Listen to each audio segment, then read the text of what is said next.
Well, welcome everybody. Welcome to Advancing Our Church, a Changing Our World podcast about Catholic stewardship, development, and advancement. We're so fortunate to have three wonderful guests today for a lively discussion, I hope, on the topic of Catholic school advancement and marketing.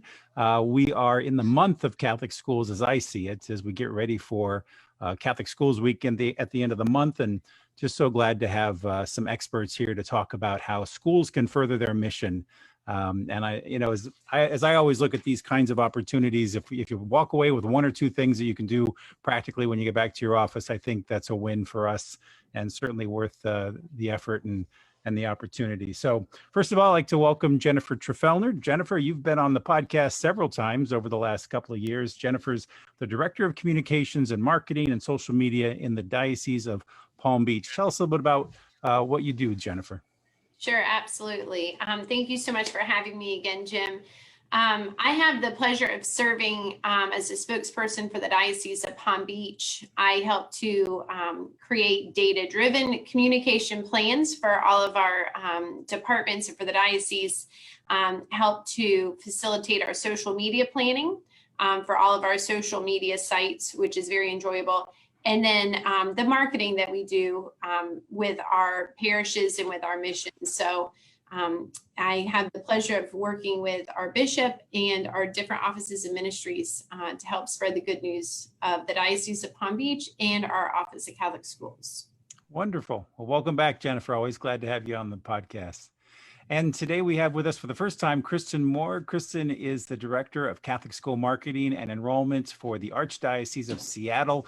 Kristen was responsible for helping me to get several of the Seattle schools for our Giving Tuesday conversation last month, which was a lot of fun. But welcome, Kristen. It's great to have you here. Tell us a little about the work that you do with our schools. Thank you. I'm so excited to join this conversation. I'm sure there's some listeners out there that we can all come together on some of these topics and move things forward. So I love this kind of brainstorming session and exchange of ideas. I am the Director of Enrollment and Marketing for the Archdiocese of Seattle. I'm actually a funded position through the Fulcrum Foundation. So I do work with Fulcrum in addition to working in the Office for Catholic Schools. And really, I am boots on the ground. Maybe not so much now during COVID, but I am typically out in the schools working with them, trying to look for opportunities. What opportunities do you have to expand your enrollment and jumpstart your marketing? And so I'm often creating templates. I'm creating guides, frameworks that they can use. And what's great is because I'm out in the schools so often on a typical year, I'm able to see what needs there are and then be responsive to that. Teaching them how to update their website, for example, or what are some critical pieces that you want to include in your social media posts. I've even gone so far as creating some plug and play social media for our schools.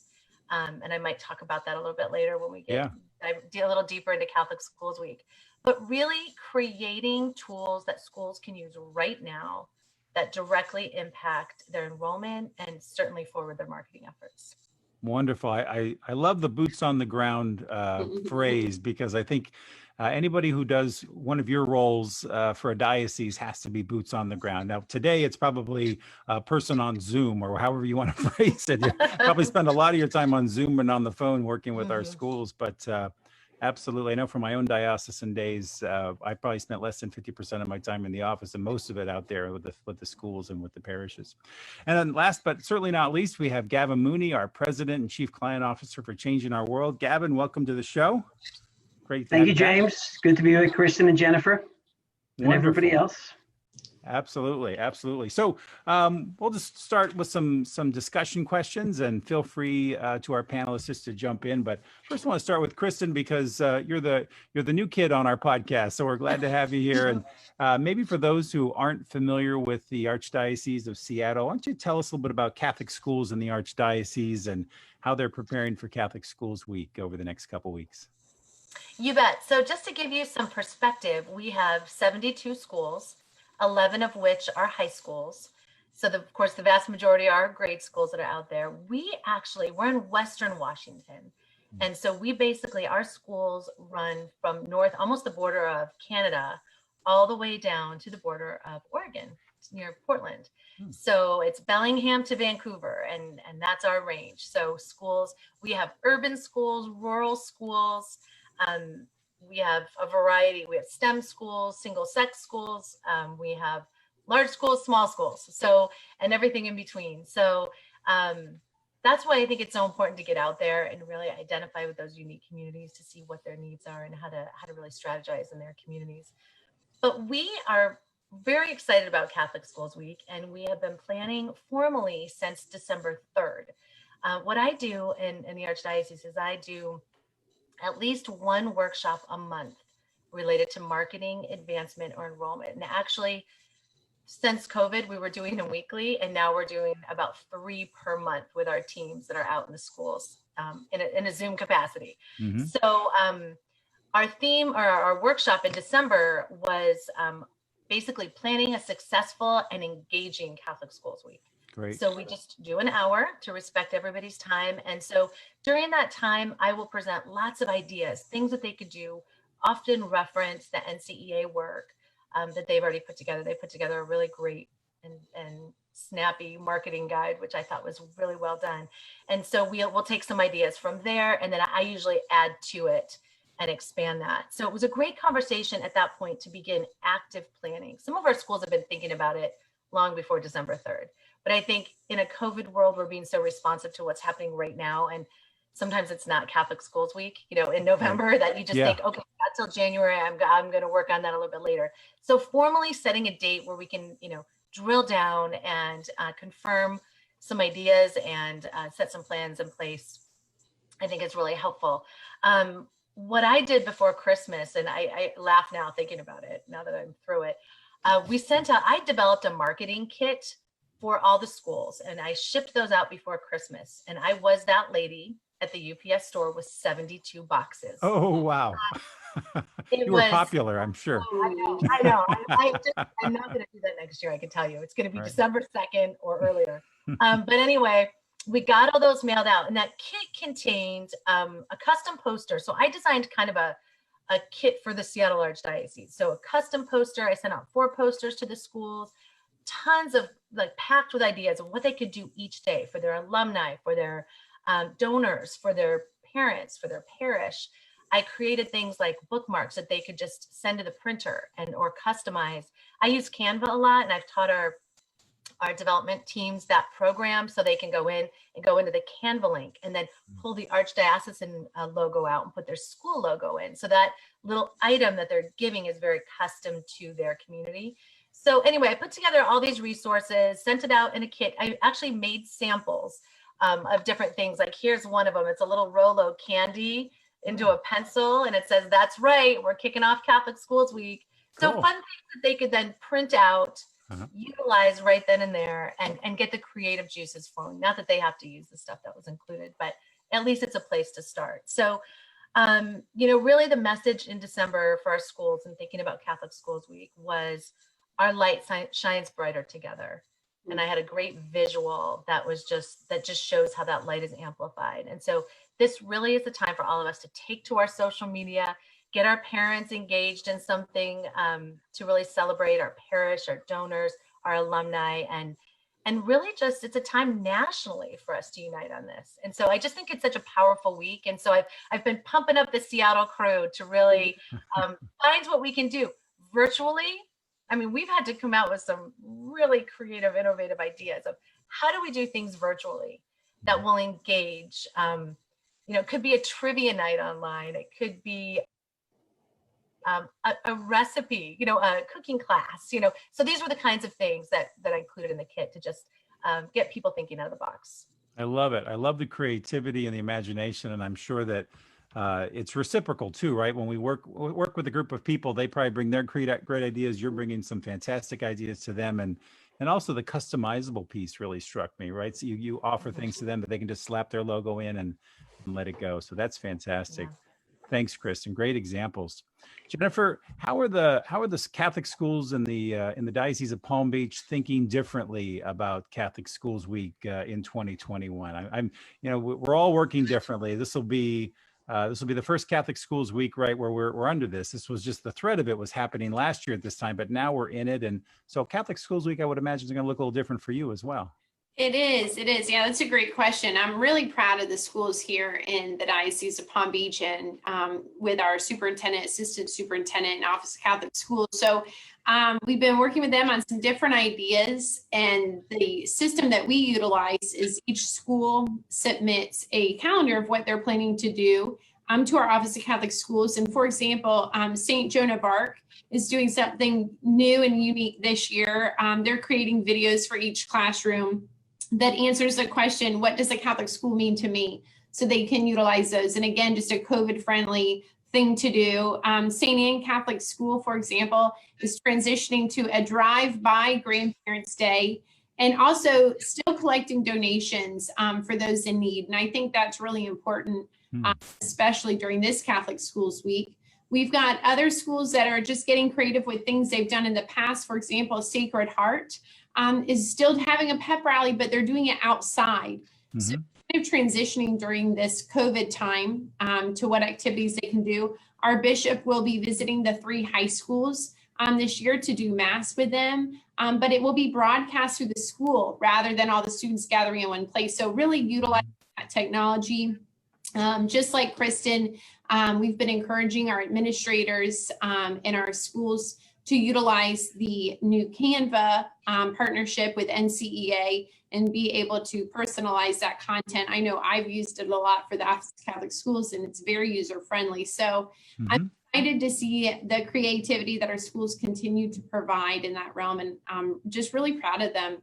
They're developing each day and utilizing those things that NCEA has put into place so that they can make sure they reach each group of their target audience. So I'm looking forward to seeing what else they have, and for us sharing all that content on social media. That's fantastic. That's great. Gavin, I know that Changing Our World is continuing to work with the schools in the Archdiocese of Boston and with the Lynch Foundation. Tell us a little bit about how we've been working with them and what we have in store for 2021. Sure, Jim. Yeah, it's been a great partnership funded by Peter Lynch and the Lynch Foundation, and the executive director, Katie Everett, has been inspirational as it relates to sort of some of the work that we've been doing in a collaborative nature, and actually started about 3 years ago, Jim. It's a long-term project, and there always seems to be opportunity to share the great and good news that about Catholic education. One of the more recent ones, which is timely because of the pandemic, obviously, that we've been all living through, we hypothesized that in the summer months that Catholic schools would open, while their public counterparts would not, and there would be some sort of hybrid or remote schooling. And so we doubled down on the quality of Catholic education, and that Catholic schools would be open during the summer months in an ad campaign, social media ad campaign, which had tremendous results, thankfully, in terms of impressions and click-throughs. And not to say it was the golden ticket as a result of our work, but I think just the reality of the situation on the ground. Tom Carroll, the superintendent of schools, reported an uptick of about 4,000 students in the Archdiocese of Boston. There's 59 or so schools. So, you know, it's a reality of what's going on the ground, but really utilizing marketing and communications tools to build the Catholic brand, build the Catholic schools brand, elevate it through an umbrella campaign throughout each of the counties in the Archdiocese of Boston, and then working with each of the individual schools to develop their own parochial social media campaigns. So that's worked really, really well, so much so that we're actually in preparation for Catholic Schools Week, we're doing the same thing again for another 30 schools and about 10 high schools, developing messages that we're open, we're functioning, we offer an excellent quality education for students, and yeah, guess what, we're open. And so that's important. I think the next step, one of the additional important steps will be retention of those students, Jim. And you know, marketing and communications can only do so much. It's really the importance of what's happening in the schools and the welcoming environment which typically exists in a Catholic school, the quality of the education, delivering on the promise. And so I think that'll be for many schools that have received an uptick in enrollment, that'll probably be the next opportunity for them to really showcase the difference the Catholic schools have made on their children during this moment in time. So that's some of the work that we've been doing of late. Terrific, terrific. Kristen, I can imagine that the talking points have changed a little bit for the principals this year about marketing their schools differently. How have they pivoted? You know, here's the silver lining with COVID, in my opinion, is that we were forced to change our narrative to some extent. Not change the content of it, because I don't think what we offer in Catholic schools will be timeless. But I think the way we deliver that we've had to get so much more creative. Mm-hmm. And I think we've needed, as a Catholic school system, to think more out of the box in general. So I think that's the silver lining for me in COVID, is that we're willing, because we have no choice, to come up with some new, fresh messaging. And so where I've seen it change, for example, is how it's delivered, of course, right? So we've been working on video, where, the importance of video messaging, and tools like Canva has a video message option. There's also Loom. I've taught Loom to our schools as well, which is another quick and easy way to send messages from a video context. And, honestly, I think that personal touch, the importance of letting your current families know you're so glad that they're with you, and have a real sense of gratitude to those committed families. And then in terms of reaching out, that messaging has to be bold. It really has to be bold, because now we have maybe a few more listeners. And, I feel like Catholic schools have used the generic, mind, body, spirit, almost to the point where it's just, you just tune it out. Everybody's using it in some capacity. Yeah. I think what we've worked on is really trying to be more specific, to say that we are helping to form a conscience, form, someone's moral compass. Sure. Future ready, that our academics, not just we have strong academics. I mean, they're ready for the future, and what the demands of living in a technological digital world will demand of our students 20, 30, 40 years from now. So I think that type of terminology, also, I think engaged in the service of others, not just communities or service. I think we've had to be a little bit more descriptive with our use of, really just more descriptive in what our schools represent. And also, it's forcing us to highlight. Thankfully, I feel like we have many things to highlight during this COVID time, but it's really bringing out the importance of really getting that word out. How successful what Jennifer referred to it in terms of data. How are our students doing? What are we seeing?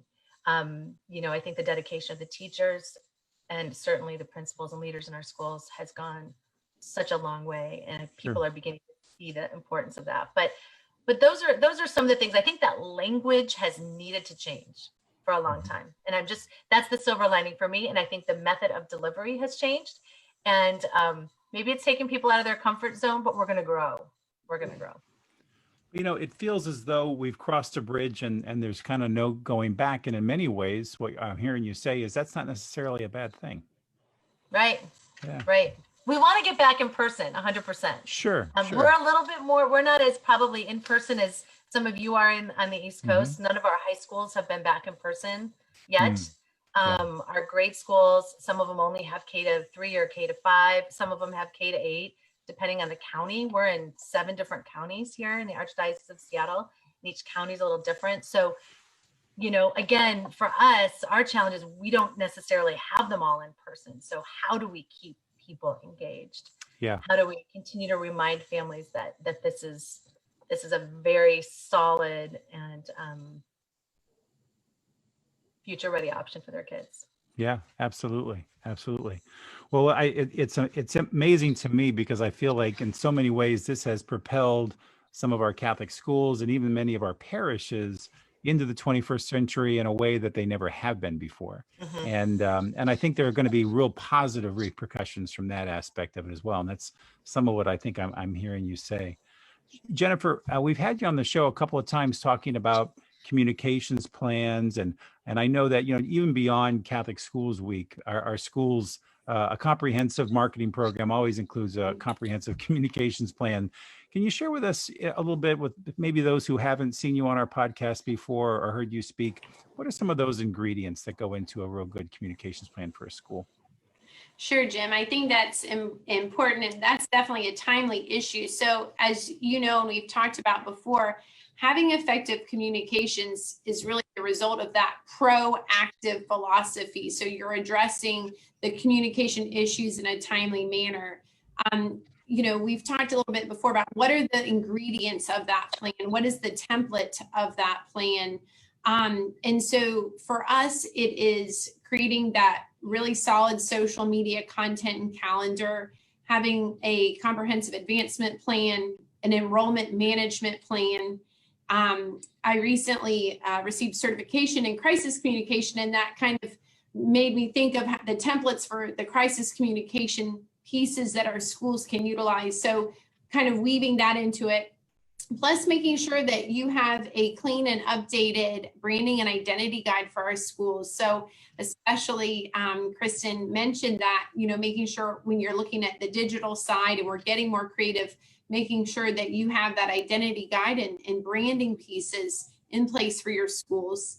And then of course that communications plan, you want to make sure it has, your vision and your mission statements and your goals, your audiences, your objectives. I like to break ours down into long-term objectives and short-term objectives. And then what strategies and tactics are you going to utilize to make that really come to fruition? And then one thing that, is important for our schools and for our dioceses is then to see what is the budget detail of that. So you're wanting to put all these great things together, making sure you weave into that plan, what are you going to budget for and how is that going to work? And then we kind of back out timelines.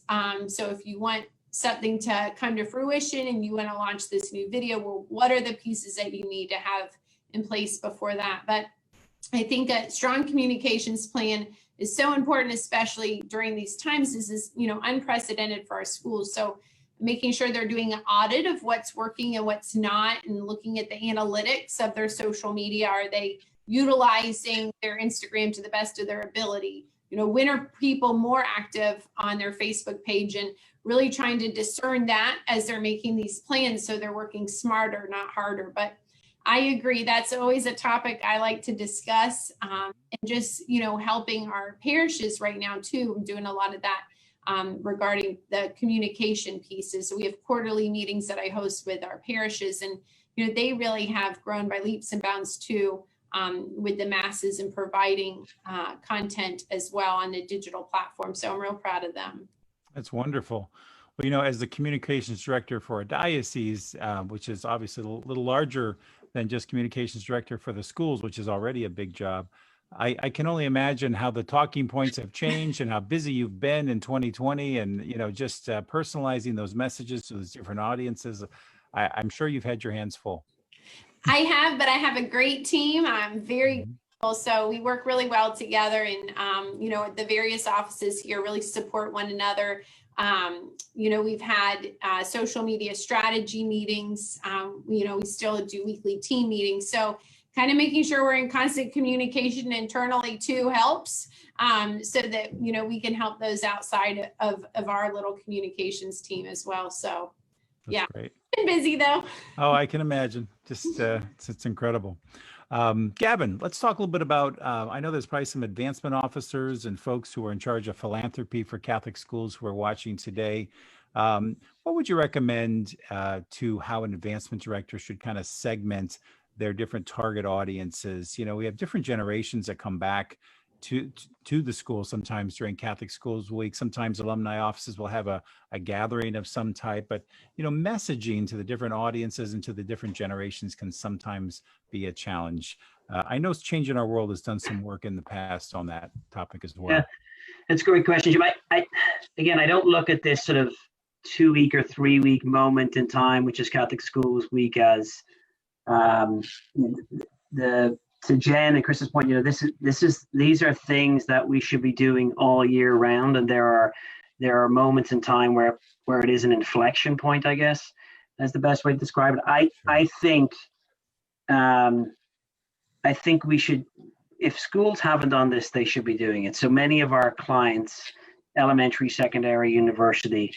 When COVID first came about back, let's say in March, we pivoted, and I swore I'd never use that pivot word again, but here we go, 2021. The P We word. pivoted left, right, and center. Maybe we were running major fundraising campaigns for capital projects, so we were supporting money, raising money for endowments with our partners, or raising money for different things. And so in each of the 50 schools collectively around the country that we were engaging with, we changed drastically to what's going on around us. How does it impact our students, our families, and what can we do about it? And how does it impact, obviously, the operational model of that school, which we all know the business model is tough in the first place. And so for the vast majority of those schools that we worked with, Jim, we established emergency response funds, and they worked really well. And so that was reaching out, and I think about learnings that Kristen just talked about, and things that will carry on for, I think, the future. Oftentimes we're not very transparent in our messaging or candid in our messaging and can't get our message out there. And so we were very deliberate, intentional, and we had these state of the unions or fireside chats with all of our respective constituencies and audiences in the schools that we represented, just to tell them what was going on, tell them how we had to restructure our academics, our programs, to tell them what it meant for our teachers, our students.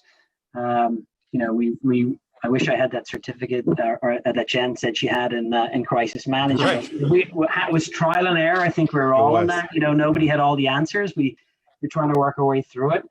But my point is that transparency, that communication and over communication to each of those respective audience groups, stakeholders, parents, alumni, grandparents, and faculty went a long way.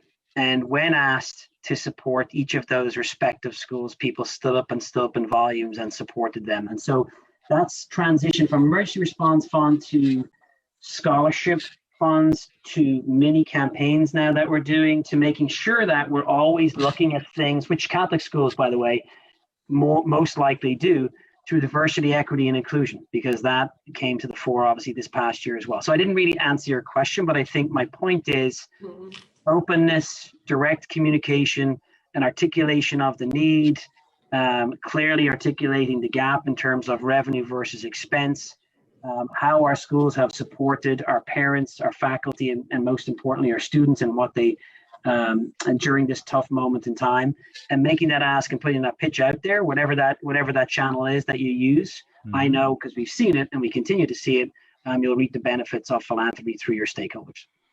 I would agree, Gavin. And, I'll just give you an example. One of the clients that I work with, Chesterfield College, over the summer, because, you weren't able to get on a plane, and that's what college presidents do, right? They get on a plane and travel around the country and see their alums. And I say this because I think it really applies to any Catholic school. We did a series of just Zoom calls with donors, small group Zoom calls.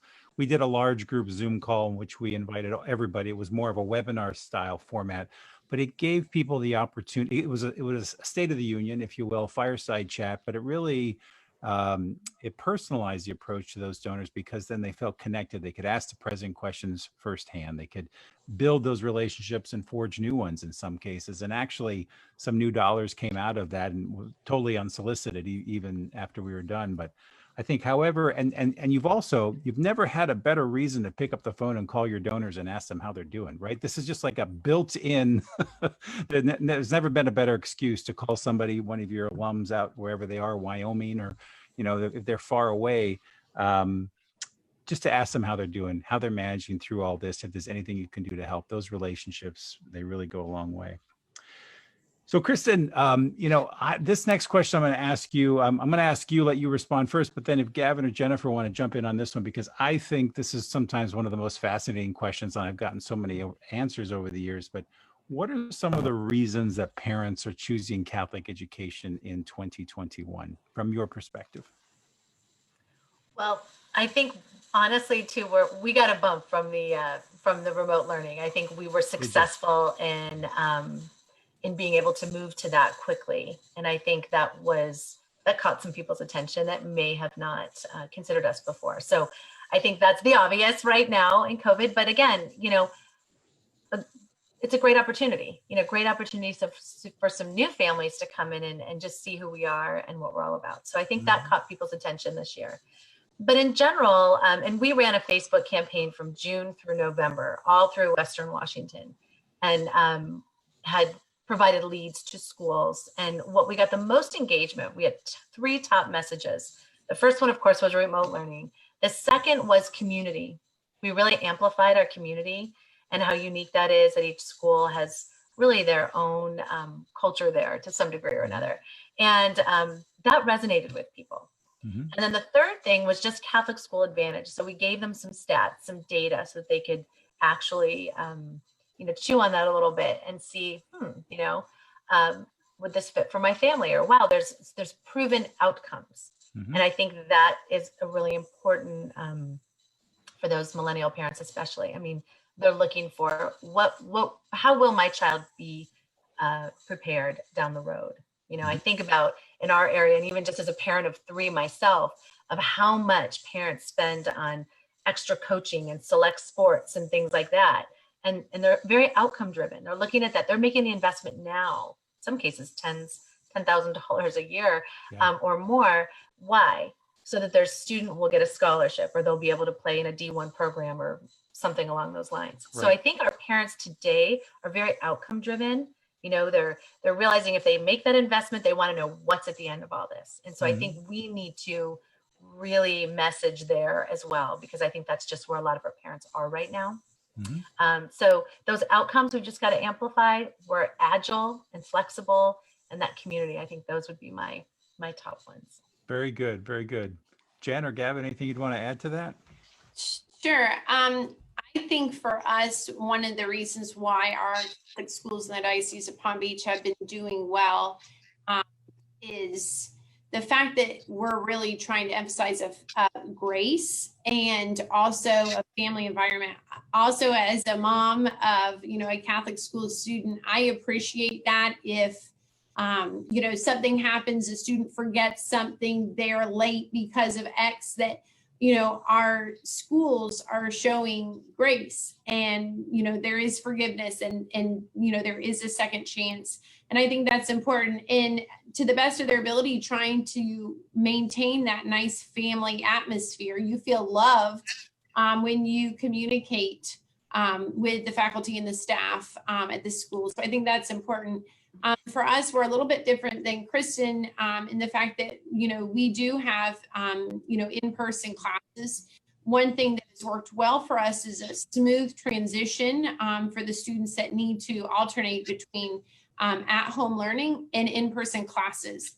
So whether they're in quarantine because they've been exposed to COVID or they've tested positive, or there's a situation where maybe they are not ready to go to in-person learning, at school learning, that they can really learn from home. And we have some really strong technology features in our schools. So I think being able to do that pretty seamlessly and reassure the parents of, safety, security, and discipline in our schools, and coupling that with, just loving the students. And that's something that is pretty unique, I think, to our Catholic schools in providing that family atmosphere. So I'm thrilled to see that some of our schools are having an increase in enrollment. And I think right now it's really important just to make sure that we continue to build those relationships where you can't necessarily have those, in-person sessions, whether it's a gala or PTO meetings or things of that nature, but finding a way to make it work so that the families and the community members still feel engaged with the school. But that's a great question. I like hearing, Kristen's response as well. So yeah. What do you think? Maybe I'll jump in just to piggyback on Jen's comments there. It's a couple of years goes by pretty quickly. We worked with Jen and Palm Beach and Gary to do a market research effort to answer that exact question. We did the same in Boston, we did the same in other places. And I'm sure if we were to ask the question now, we'll get some overlap, but probably some new answers. But safety, security, community, I agree with Kristen and Jen. Well, I think one of the biggest challenges and opportunities, though, is that sort of on a broader, holistic perspective about Catholic schools.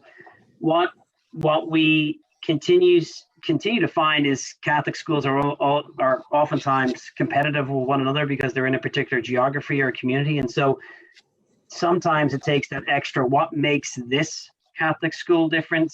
I think of St. Mary's of the Hills, my own Catholic elementary school here in Milton, Massachusetts, and they differentiate themselves by branding themselves the innovative school. Right. Or Fonfon Academy, which is the high school, which they brand themselves as the Boston College Prep School. And so it's some of these things are table stakes why parents choose them, but now it gets into the competitive realm. The biggest competition of Catholic schools are Catholic schools themselves, because there's so much overlap.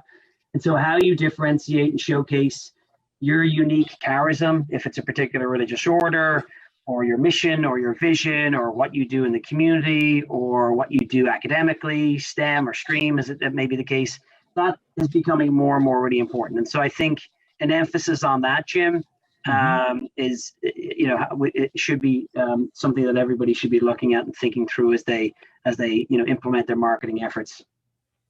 And Gavin, I just want to say amen to that, because I hear often, because some of our schools in Seattle are blocks, or like a mile away. And so it does feel like that. And I'm sure it's like that in the East Coast. I grew up in upstate New York, so I went to a Catholic school back east. And I know that often there's so many of them in one area. And so I always try to derail them when they say, well, what about this school? What about that school? And just say, just spend your time being the best version of yourself.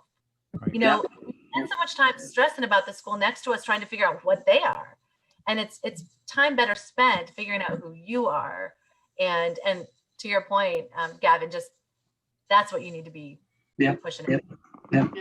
Absolutely. Understanding your prospective customers, right? Understanding what their needs are and meeting their needs. When I worked in Catholic school marketing in the diocese, one of the emphasis we made, we realized that the academics were underappreciated, that the academics in the Catholic school were just far superior. And so, we had billboards around the diocese. 97% of our kids, or 100% of our kids, graduated and went on to a 2 or 4 year Catholic, a college or university. Just some of the graduation rates for Catholic schools were much higher, and it really caught wind all around the diocese. We saw a nice increase diocesan-wide that year. Jen, Catholic Schools Week, clearly important, but how does that fit into the larger picture of a school's communications plan? Sure. I like to look at it as, there's Discover Catholic Schools Week, which is a little bit newer, which was held in November this year by NCEA, which was a really nice alternative that you can start with that, reaching out with that. And then you have your Catholic Schools Week, which is, I think this is the 47th year of Catholic Schools Week. And that's traditionally the last week in January. And then looking at the year-round marketing plan, and NCA has done a great job with their digital toolkit to have things, tools and templates that you can utilize throughout the year. But I think that's just it. So when you're looking at, recruitment, admissions, and retention, so how are you putting these components of your Catholic Schools Week to good use throughout the school year? So as you know, it's cyclical to make sure that you have a great enrollment throughout the year. And I think Catholic Schools Week is a good time for us to kind of pause and have this national discussion about, each of those daily themes, and what do we do to support our families? What do we do to support our clergy? We have a liturgical guide. So it kind of lets us pause for a moment and kind of do a little audit of exactly what do we have and how is it working, and then making that last throughout the year. So having that bigger conversation, but using the week as a great opportunity to get traction, to trend on social media, to collaborate, nationwide with that. But you're exactly right. It does. The week fits into the larger marketing plan.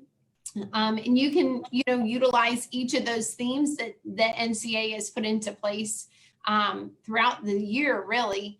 And there's some great templates online that you can use for that too. But it's nice to see that, they've kind of dissected out these different portions that you can use as you look at your school for each one of those enrollment cycles.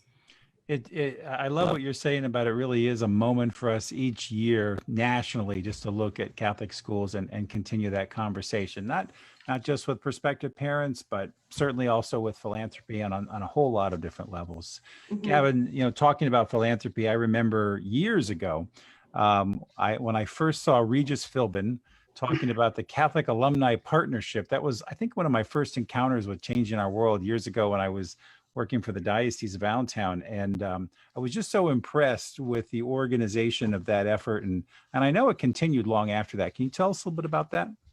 Yeah, and just to finish off Jen's point there, I couldn't agree more in terms of the resource at NCA. I've had the pleasure of working with Kathy Mears and the Archdiocese of Boston. She's interim president there. She's done a phenomenal job, as have the rest of the team that she's surrounded with. So, yeah, I feel like a dinosaur now, Jim. I'm like, this was 10 years ago, maybe 15 years ago, and we worked at the Archdiocese of New York, and I was running a big campaign for them. And there was a gentleman who was a funder who said, where are all the elementary school graduates and why aren't they supporting, in this case, their alma mater, which was their elementary schools? And shame on them. And, so it was kind of before its time. And I think back to Kristen's earlier point about silver linings, the business model is a tough business model, right, for Catholic schools. And I think the idea then was that philanthropy would play a role in the business model as it being a revenue generator. And thinking behind it was, could we get philanthropy to be 5% of the operational budget for a Catholic elementary school? And so that's what we set about doing. We worked with 10 dioceses and found 1 million records of Catholic elementary schools. You can imagine the state and the condition of where they were and what we had to do. And we did a lost trace analysis to find out where those individuals live now. And we set up training programs for Catholic elementary schools to in essence, put the structure in place for a fundraising program. Genius back then, and I wish many of the schools had continued with it, because now more than ever we need that. Now more than ever we need fundraising as part of the solution, not just in Catholic, but in healthcare, social services, across every sector here in the nonprofit space. So that was what it was, Jim. It was working with Catholic elementary schools, teaching them how to fish, teaching them how the basics of fundraising, knowing that I think it was Kristen again who said, these are children who had their most formative years in Catholic elementary schools, that were blessed with a quality education. For many of them that had gone there in the earlier years, 78 people that are in their 70s and 80s, it was for free. And so how did we engage them, or how should we engage with them? And so I just love doing the program, because you find the individuals. How did you find this? How did you possibly find this? And you ask them to share vignettes. And they share vignettes of sister so-and-so or a teacher where there was an excellent experience. And that's the start of a relationship. And from there, it's not all about asking money straight out of the gate. It's about establishing a rapport and a relationship and telling your story. To go back to use Kristen again, telling your story. Who are you? What makes your school individualized? What's going on today?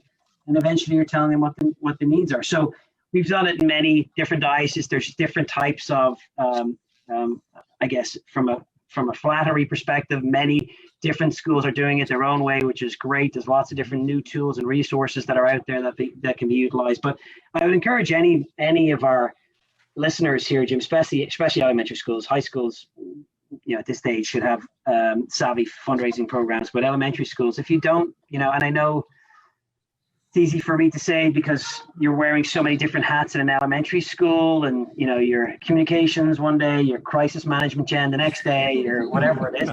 I would just encourage to get a group of volunteers together to start something, to start engaging your respective audiences. People, as I said a few minutes ago, will give when they know what's going on, when they're part of the solution, when they've experienced Catholic education as alumni. They'll give back. It's just a matter of finding them first, Jim. Right. And then engaging. That was the beauty of it, was finding it. So yeah, that's it. That's half the fun, and that's what we can help with. Absolutely. Yeah. So Kristen, talking about building relationships, my own experience of sending my kids to a parochial school, sometimes the challenges, and I sat on the board of directors for our kids' elementary school for a few years. One of our challenges as a board was connecting with parishioners who didn't send their kids to Catholic school, right? And people who maybe are removed from that age group, who hate to say it, have aged out of that and don't have young children anymore. Any thoughts on how a Catholic school can kind of reach out to those parishioners who are not immediately connected and kind of heal that or mend that or that divide and bring those relationships together? Yeah, I think that is, hopefully every school that's functioning at a high level is considering that, especially their parish schools, because it's such an important relationship to build and cultivate. And I think, again, I think now in this environment, it's just that much more important for us to be connected with our parishes in a maybe a closer way, maybe than before. But I think some of the things that come off the top that I just off the top of my head, I'm thinking, kids love to write little notes. I mean, I know for me, you hit a certain age, and then it's really like when my kids come with something very personalized, that means so much more than if dad took them out to go get something, Sure. So to me, I think it's that it really the key to someone's heart is that personalization. It could be, and I always like to give lots of options to our schools. If you don't have, if you have a small school and that a letter campaign where kids couldn't necessarily write one individual letter, then maybe do, a more of a letter that could come from the principal and have the kids decorate it. They could crank a few of those out pretty quick. But I think something personalized, even my donors used to say, gosh, you're the school that used to send the thank you note with all the kids, drawings on it. They remember that. I think that is very organic and people respond to that. So I would suggest a little letter writing campaign with the grade schools and even the high schools, connecting with parishioners, saying, I'm a student and this is, the high schools could be a little bit more of a letter, whereas maybe could be even just a little picture that the kids put together. Just thanking them. Our parishes are supporting our schools. And I think the intro conversation is a thank you. It is not a, hi, we're your school, can you donate?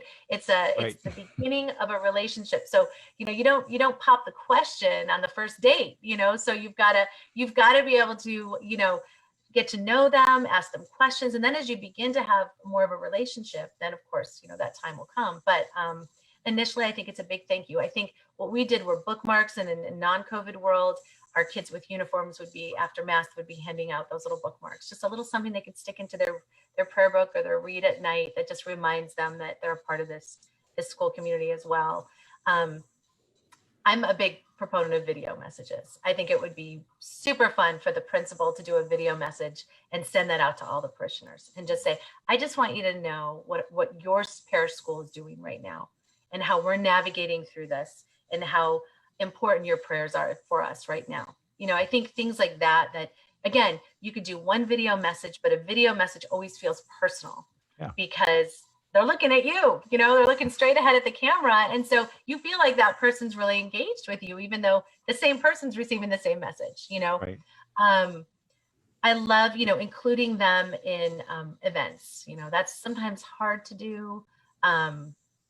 But I think that's important to do and to continue to do. Inviting them to open house. When we had open houses, we used to have a cookie contest, and so sometimes I'd invite some of the parishioners to be the judges, so that it was during Catholic Schools Week, it was our open house, and our current families had to come and submit their cookie, and then we had this panel of judges. So, have some of the parishioners as the panel, and then of course some of their friends come because they just want to see them in the judging role. I mean, it's those little things I think that are a big deal. And I think particularly now during COVID, our elderly parishioners feel very alone. And I just feel like this would be such a beautiful effort if our schools could just do something personal for especially that group of our parishioners in particular. Oh, without a doubt, without a doubt. Jen, so many Catholic schools probably listening to this on a shoestring budget or have no budget for marketing and have to watch every penny. How can Catholic schools who are looking at Catholic Schools Week and even overall with their overall marketing budget, how can they make it work? How can they still make an impact? Yeah, that's a good question, Jim. And, I do respect that, when we work with parishes or schools that, really need to stick to a streamlined budget. One of the things I would recommend first would be to look at the current communication tools that they have and understand what's working and what's not. Are they reaching their target audience? And looking at some generational trends. So if there is a specific group that they want to reach, how can they reach those? Who is on Instagram? Who is on Twitter? Are people on Vimeo? How can they utilize what they currently have to the best of their ability? That would work. And then secondly, I would start looking at the school's marketing pillars and develop some content for each of those. So what makes them unique? Gavin had a good point when, he's saying, what makes each school specific and, really what do they say that is the best of their, marketing tactics that they can utilize. I've been working with some of our schools and parishes too on some social media ads. So they can be pretty specific in geo-targeting who they want to reach, and personalizing content as well. So being able to run different ads at different times to reach a specific audience. And you can really, utilize the tools that are in place right now. I just worked with one of our schools, All Saints, on that as they, approach their open house. And the budget that you can set, for a few $100s, you can do so much right now on social media. And third, one thing that I when I work, with different entities is to really create that parent ambassador program. One of the presentations I've been giving frequently is the social media ambassador program. So we can really capitalize on the virality of social media, but also that authentic endorsement. So, when another mom says, Jen, you should really think about purchasing X because I've used it, I've tried it, it's great, and here's why, that speaks volumes. So kind of arming our parents and our guardians with the tools and the facts that they would need to know to be good ambassadors. And, even if there's a little bit less of that going on at the school level, transitioning that to be a social media ambassador. I launched that program when I used to work at a high school here in our diocese, and it was so successful. And we, we started with 4, and I grew it, each year. And just that's data you can look at, and you can see, gosh, this is working, and here's why. And then tracing that back to, well, what came of it? Were we able to get more donations? Were we able to get additional students?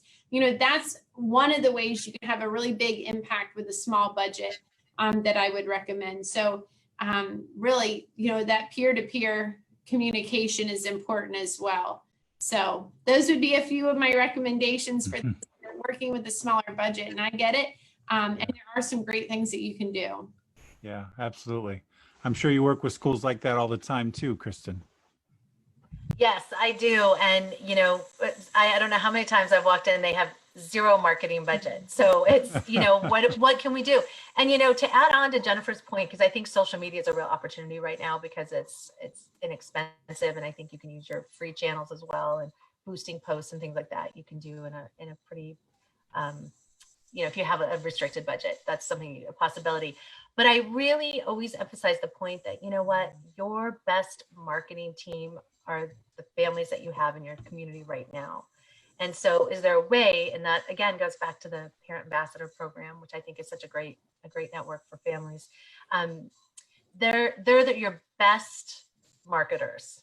And so considering how you're cultivating that community, that internal community, has got to be top priority, because you're sitting at a game or you're sitting at a soccer tournament and you're talking to someone next to you. That's powerful. And everyone looks at reviews. I look at reviews before I buy anything.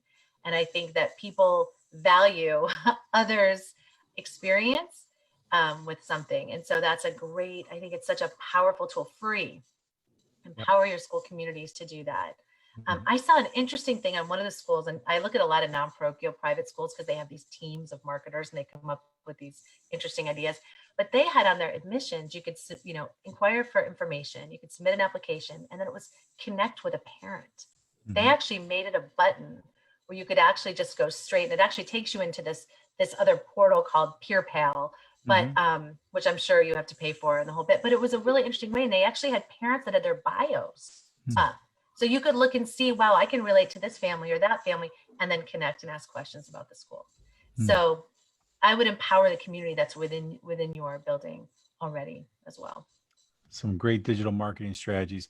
We're coming up on an hour, so I'm going to I'm just going to ask you one more question here, and this is for Jen and for Kristen, and then I'll ask Gavin to say a couple closing words. But Jen and Kristen, as you think about your role as a diocese, what's the optimal role for a diocese to play during Catholic Schools Week? I've heard the gamut. This is a local thing. Let Catholic schools do it, but do you see a larger role for dioceses to play during this week? Sure. So one of the things that I try to do is serve as a resource for our schools and also kind of serve as that umbrella approach. So not only telling them about what resources are available, that's why we're getting a lot of calls, and emails right now. What is the latest tool? How can I get onto the Canva with NCEA? Tell me about the marketing kit, things like that. How can we personalize content? But for our Office of Catholic Schools, for example, we will be running our own plugs each day of Catholic Schools Week, kind of bragging on our schools and what they have to offer. But also as part of that umbrella, regramming, retweeting, sharing their content on Facebook. When they submit to us their weekly plans, then we're able to kind of pick and choose some good things for us to promote. We also, under my role, we have the Florida Catholic Media, which is every Friday, an e-edition of a paper. And so, we're doing profiles on the different schools during Catholic Schools Week as well. And, mentioning that through some different projects. So I think serving as a resource, serving as a good umbrella, and then being able to, personalize things from our angle, and then also arming all of our schools with the tools that they'll need to do the same at a more local level. Kristen? Yeah, I would echo a lot of what Jennifer said in terms of what we can do. I think, we're the cheerleaders, kind of, keeping things moving forward. I think we're going to be pushing stuff out on the Archdiocesan social media, and then also the Office for Catholic Schools as well. Fulcrum Foundation, the three of us will be pushing out a lot of content. And then, I think we've tried to prepare our schools. I have a marketing portal that's been built out on mycatholicschool.org. And if you go under For Catholic Schools and down to marketing, enrollment, and advancement, you can access training videos and things like that. And they can pull those Catholic Schools Week things that were included in their kit, or some that weren't. They can get some of those resources. So to make it easy for them, especially now, because it's all hands on deck. I mean, we have people that are in admissions and advancement taking temperatures in the morning and helping with dismissals. And so to me, as much as in my role, at the Office for Catholic Schools, we can make it as easy as possible, so we can keep that creativity and just some fun added into that week, and really encourage those schools to take the ball and run with it. I feel like then we've had a good partnership with them. Fantastic. And Kristen, before I forget, I just want to make sure everybody who's listening knows that we had a great interview with Vivian Shannon, the executive director of the Fulcrum Foundation, last week, which was pre-recorded, and actually we'll be dropping that on our podcast this afternoon. So featuring Seattle 2 weeks in a row. It's exciting. Glad to have you here. Yay. Gavin, a couple of closing thoughts for schools on engagement and ways to leverage Catholic Schools Week. I think now is the time not to be bashful. This to me, I used the word inflection point there a while ago, and I really do feel like that. We've been on this, unfortunately, this sliding scale to the negative as it relates to enrollment for a while nationally. And we've seen some very good bright spots, a lot of us in a lot of our respective communities this year, as a result of what's going on and with the health crisis as a result of COVID. So, I see this as a moment in time, and we can either take the gloves off and speak loud and proud about Catholic schools and what we're all about and what we do, or in 6 months, 12 months time, we're going to go back to that unfortunate, slide of where we were pre-COVID. So I would be direct, candid, transparent, vocal. Kristen's model is a great model in terms of you have an Archdiocese, you have the Fulcrum Foundation coming together, and what a great partnership that is to invest in our schools. And I would think of each of the elementary schools that are on this program today, Jim, that have funders that may consider investing in one of these digital communications efforts that both Jen and Kristen have talked to, that for very little dollars, goes a long way. Now's the time to do that, Right. because in 12 months time, we'll be having a different type of conversation. So same goes for fundraising, Jim. As I said previously, ask, be proud. We represent a great community of faith. People have gone on to do great things as a result of the quality of the education. So don't be shy and ask your stakeholders for their support and investment in our schools. Fantastic. Gavin, Kristen, Jen, thank you so much for this wonderful conversation. I'm inspired and excited, and I wish I was working in a Catholic school this week to help you guys get ready. But I know that the conversation certainly yielded some great fruit, and I'm sure that those who are listening got some great ideas and some great strategies that they'll implement. So thank you again, and I hope you all have a great Catholic Schools week. God bless. Thank you. Bye-bye. Thank you so much. Thanks, Jim.